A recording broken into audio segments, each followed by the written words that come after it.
hide himself somewhere. And at that place, God said he's going to send the ravens to do or to feed him. And at the same time, he will drink from that very brook that he has asked him to get close to.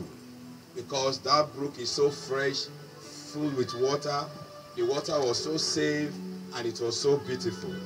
And God said unto Elijah, get close to that place.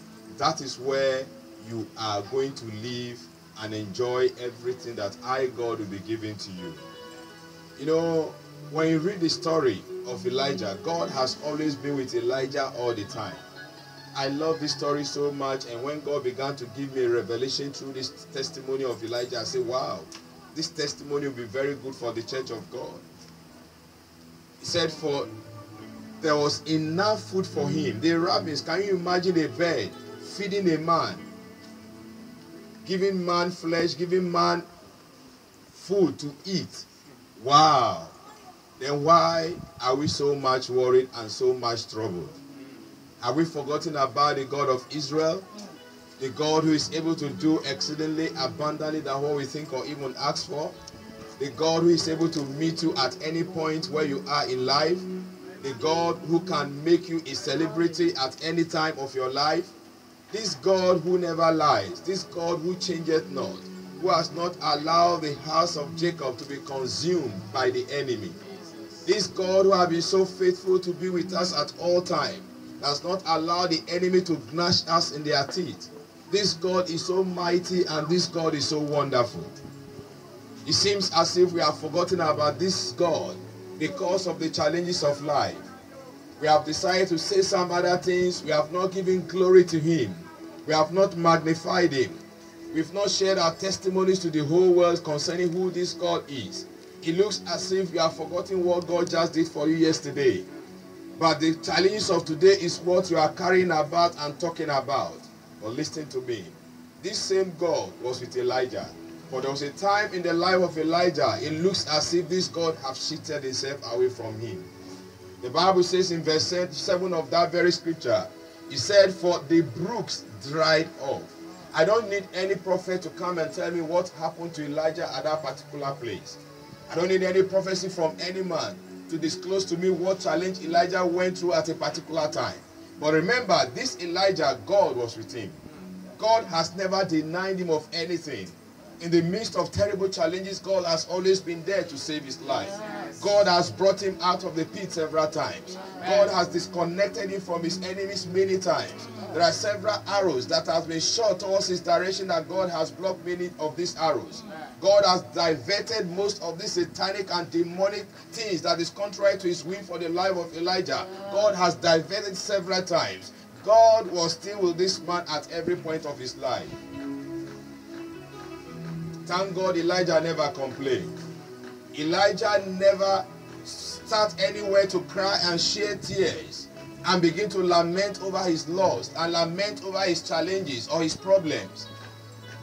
It was true that a time came in verse 7 of 1 Kings chapter 17, it says, the brooks dried up because there was not something that was made available. And many times that is the thing that most children of God try to forget and try to lack at a particular time of their life. And this morning I will just unveil to you a particular mystery that can continually at every time makes the brooks to be fresh and wet. That will make the brooks to be full of water at all times. That will make the brooks to be attractive to you, to your life, to everything you do. I don't know what you think is drying up in your life, but I have a good news for you. That something can awaken it back. Something can cause it to resurrect back. Something can make it come back to life. To make it look so beautiful and so colorful. Praise God. Hallelujah. As I stand before you, I can't remember in my lifetime, even before I became a Christian, or even before God called me into ministry, that I've ever sat down and shed tears of sorrow. It has never happened. The only tears I share is the tears of joy. Because I know that Christ foresaw that joy and he died for me and took all my pains and murmurings and complaints and disgrace and shame and lack and everything, sickness and disease, and he swallowed it in victory and gave me victory at the end of the day. So why should I begin to worry myself and clothe myself with garments of sorrows, garments of pains, and begin to lament of my loss, and laments of my failures, and laments of my shame? Remember, God is always with you. And this God will never cease from being with you. God will remain to be with you. God will remain to be with you. God will be with you. In the wilderness, he will be with you. God will be with you. When it even looks as if the brooks are dry, God is still with you. God is still with you. And he will remain to be with you. In Jesus' mighty name. One of the secrets I came to realize, and this is one of the things I apply as a child of God, as a pastor, since when God called me. This is one of those things I've really believed in, and I've seen as a secret that can never make anything dry around you. Every year, I always set aside a month whereby I celebrate God in thanksgiving. I will never request anything from God, because I know as much as I engage myself in the mystery of thanksgiving, there will always be rains. The clouds will be full of rain. The brooks will always be wet. The waters will not dry. Everything will be available, because we have great responsibilities on us. We are fathers. We have so many things to do. We are mothers. We have so great responsibilities. We are leaders. We have several people following us. So definitely, we must always engage ourselves in some mysteries that can make everything look so fresh at all times.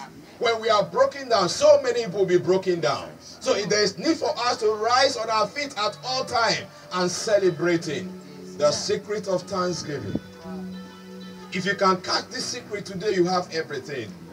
For those people who forget about the things God has just done for them and begin to lament and cry and curse this God, it's a shame. It's a great shame. He said, Paul said, for in all things give thanks. In everything give thanks. It doesn't matter the number of people you have in the auditorium, say give thanks. I will show a secret to the church this morning. And this is the secret that increases the ministries, that grows the church. He said, give thanks in everything. In the month of February, you will see me so crazy. This morning when you come around my house around 4-something a.m., my son will bear witness. Right from the beginning of February, I'm so crazy before the Lord as a madman. Somebody will be asking, what has God done for this man? I'm not riding a Porsche car. I don't care. Because I believe that there is always time for everything. If I thank God and is celebrating for what God has given to me, God can multiply, He can increase. God can build on those things and provide better ones. I am so grateful to God for everything that He has done for me. I am not ashamed of the gospel of Christ, for it is the power. It's the power. I'm not afraid. I'm so proud of this God. I celebrate Him like a madman. I thank Him like a crazy man. I am on the floor thanking Him, celebrating Him. This month of February, I am not asking God for anything. I'm not asking God to protect my family. I'm not asking God to provide me money. I'm not asking God to bring healing. I'm not asking God to do anything. But what I'm telling God, God, I thank you for all the protection. I thank you for all the testimonies. This morning I was before the Lord thanking Him for all testimonies that He has made available for my life right from the time I was born into this world. Even when I knew not my left from my right, I believe that God gave some testimonies to my parents. Even when the enemy was in pursuit of my life, I know God was there to save and deliver me. I have some crazy testimonies. So I say, God, I am thanking you this morning. Today has been set aside as thanksgiving for testimonies. Lord, I am thanking for every testimony. And that is what you hear me say. God, I thank you for testimonies. I don't even share those testimonies, but I thank Him for those testimonies, because when I thank God for those testimonies, He's committed to multiply. He's committed to increase. He's committed to establish fresh and new testimonies for my life. He's committed to make things work again better. God is committed. He's able to do. Hey. We have allowed the brooks to dry. and the brooks are just dried up. We are not getting any water from it. We are not making any tangible thing. We are not seeing any new thing happening because we have not allowed waters to be fresh in the brooks. If you engage yourself in the mystery of thanksgiving, you don't have any problem at all. You are telling God, God, I know that this that you did for me is weighty. No matter how small it is, God, I know it is you. It is not my strength, it's not my power. Even the Bible says, by strength shall no man prevail. Say, for the battle is not to the strong, neither the race to the sweet, neither wisdom to men of understanding. Say, but neither riches to men of strength. But God is the one behind everything. He said, remember, I am the Lord thy God that giveth the power to get wealth. So the money you just got is not your strength. There's need for you to return back to this God and say, God, I thank you for everything. I don't joke with that at all. That is my secret. Sometimes people will come into my meetings and begin to ask that, what has this man done? I don't pastor a church, but God gather people. I don't know how he connects. I don't know how he makes it happen. It is so fearful to see what God is doing now. It is so fearful that the way I went to Volta Region last Wednesday for a conference, and I sat there in the meeting, and the contribution they began to make towards my international conference, I said, God, you are wonderful. I remain so humble before you to thank you at all times. Because when I thank you for anything, you are able to do most things. You see, because I was like, God, I've never told these people any special thing. I've never offered them anything. I've not told them anything that I am going to give heaven to them. But these are pastors that have ministries, that have 50, 100, 200 people under their congregation. And these people can travel from afar, from Akati, from everywhere, to Bando, to come into a meeting, to meet a small boy, a young person. We should be grateful to God. When I say them making a pledge of 500, 300, 1, I say, my God, what is happening? What is happening? God, you have done it again here. You've done it again. When I went to Kuma, the man of God said, don't worry yourself. You don't need to bring any money or anything to establish a conference here. In the April, I am going to do all the conference. I'm going to provide all the banners and every posters, and I'm going to do everything. I said, wow, this is God. Why won't you give thanks to God? Why won't you appreciate Him? Just thank Him for that which He did for you. God is committed. He said, when your heart is clear, when your mind is clear, when you appreciate Him from the depth of your heart, and God says that this my son, this my daughter, really appreciate what He has done for him. I am able to do exceedingly. I am able to provide every of his needs at all times. I'm able to surprise him. God is able to do. I've ever trusted this God forever. If He refused to do any, I thank Him. Because there are some dangerous things that God has done I don't understand. I can't even share some of them. It is serious. I remember when I was traveling last time on my multiple trips, someone just told me, he said, why are you going to waste money? I look at that person. I said, I just want to thank God for this trip that He has granted me to embark on. And I'm going on this trip because there is something that God wants me to share with mankind. And I know I'm not throwing money away. Father, as I go, I thank you.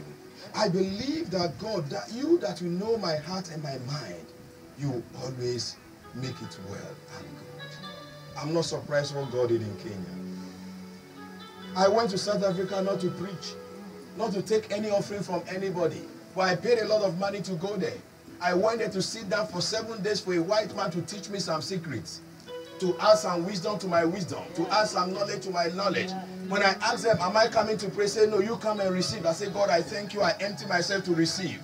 And I received things that has added value to my ministry, to my training. And I said, God, I've never wasted money. You know, there are times the enemy will even rise up from your own home. And they try to attack and try to fight you and try to, to try to make you look as if you are useless.